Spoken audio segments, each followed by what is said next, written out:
he's now, and he's the only person who can do it, telling us the story of what allegedly happened that day.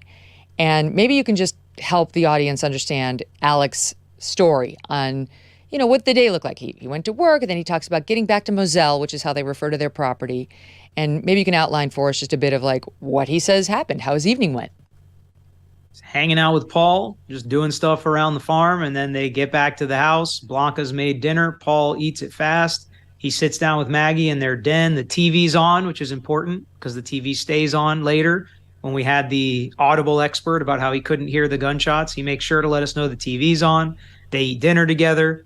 Maggie goes down to the kennels first. Alec doesn't want to go because he's already showered. He doesn't want to mess with the dogs anymore because he was sweaty. He already showered and changed into the white T-shirt and the green/khaki shorts. Eventually, he goes down to the kennel.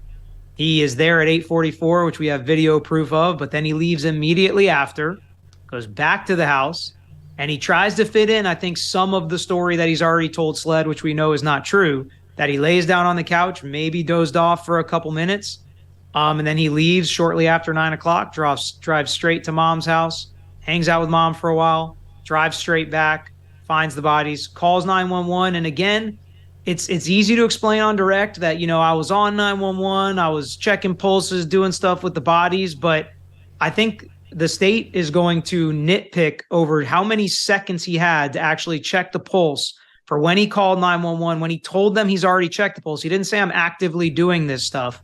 And I think that I've seen some tweets and some DMs come through already to me that he's doing a great job. This is the easy part. And I don't think a lot of what's happened on direct has been necessary. So when Cross comes, that's when we're going to find what kind of job he did on the stand.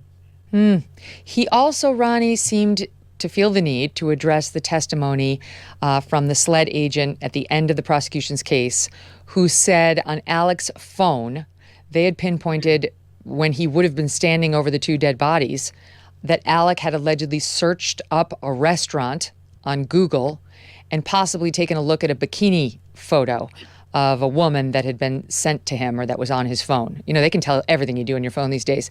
Alex spoke to that today. Here's a bit of what he said. How do you account for that? Obviously, they're unintentional.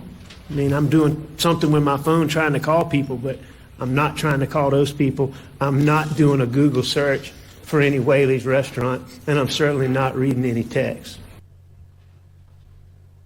What do you make of that, Ronnie? Because it's like, if the phone says you did it, you did do it.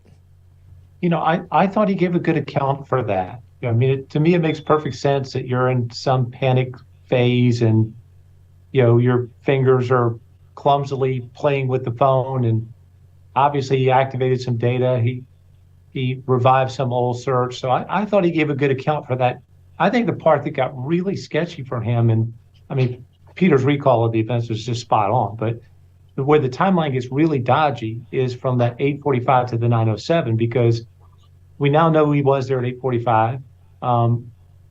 According to his testimony, after the video, some time was spent getting the chicken out of Bubba's mouth, right?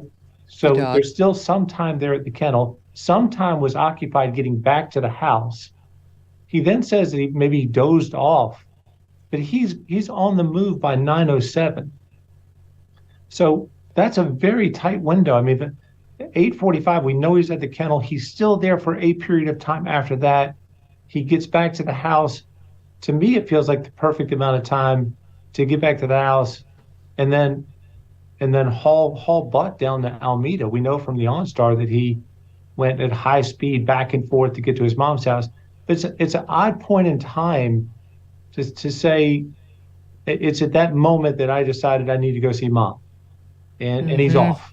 So that I decided to squeeze in a quick nap. I decided to squeeze in a quick nap. When you're just off of, your visit to the kennels, it's not like you've been sitting there for 2 hours watching some boring television show. You're awake. You're up. You were up moments ago. And it's almost time to go to bed anyway. You're approaching 9 p.m. at night. Who takes a nap? And so, but he's got to say that because that's what he originally told law enforcement. And yeah, then he pops back up. Can you speak to, Peter, something that's been bothering me? And I don't know exactly how this works, but what's the evidence of Maggie's cell phone allegedly being with Alex Murdaugh in the car on the way to the mother's? I mean, did that testimony come in?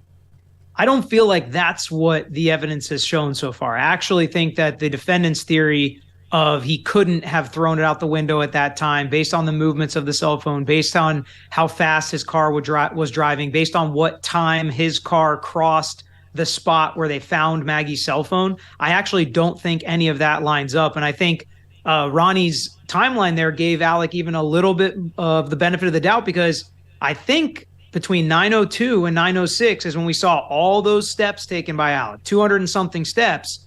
But Ronnie's kind of given him until 9:07 before he left for mom's, which is true. But what was he doing from 9:02 to 9:06? He was not napping. Where was he walking? Things like that, I think he's going to have to explain.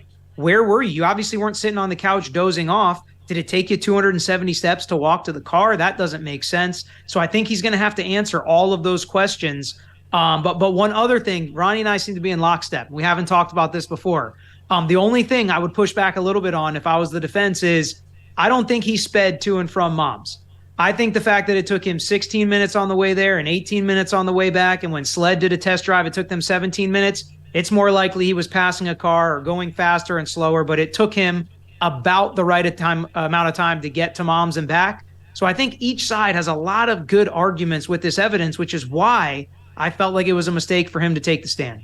Because the OnStar shows that he went at least 80 miles an hour in the car, Correct. But that could be in a moment. We all know when you're trying to pass another car, you put it into a different gear and then you slow back down.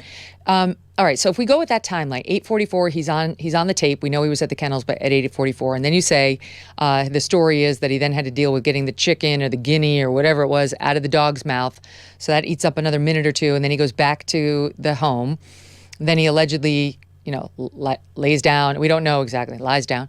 And then by 9:02, the fast footsteps start. We've got that too. The iPhone shows everything. So he's definitely moving around. So 8:44, let's call it 8:46, 8:47 by the time he's back home. So now you got, 13 minutes plus 2 after 9. That's 15 minutes to squeeze in your nap and then get up and start walking around super fast. That's his version, right? That's the best he could be stuck with right now.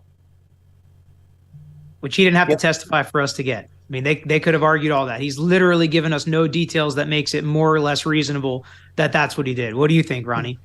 I agree 100%. If anything, he ate into that same timeline by volunteering that he spent some time with the chicken or the guinea or whatever it was.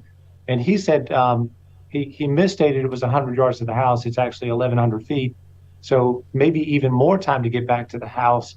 So that narrow window from 8:44 is even tighter. And it really dispels the idea that the guy could have sat down and taken a nap. I mean, that's completely not believable. The testimony from law enforcement, from the defense witness, the so-called expert witness who, I don't know how much of an expert this guy was in like actual forensics of a crime scene or firearms. It seemed to me they found a guy who they'd been using in another way, and the guy agreed to be their expert in this. And that's the guy who's like, couldn't be Alex Murdaugh because Alex Murdaugh is 6'4", and I think that this shooter was either 5'2" or 5'4", given the way the bullets entered the victims. But that guy, I think, is the one who testified you couldn't necessarily hear the rifle, the shot of a shotgun back at the house. And correct me if I'm wrong, but Ronnie, the prosecution did not introduce any testimony on that. They probably didn't go there because they didn't want to know if it was, they just want people to assume you could hear a shotgun up at the house 1,100 feet away or whatever it was. But how important was that moment where he said, he gave Alec cover, that if he were in the house and if the TV were on and if he were snoozing or close to it, you might not hear these gunshots. No, that was definitely a defense win. The rest of his testimony, the 5'2" shooter theory, I mean, humans have knees, so that's completely without value. But, the decibel testing is pretty objective, and the methodology that they used sounded very reasonable to me. So it was an issue that bothered me about the case, that if you are at the house, and I accept that, how did you not hear World War III break out in the side yard?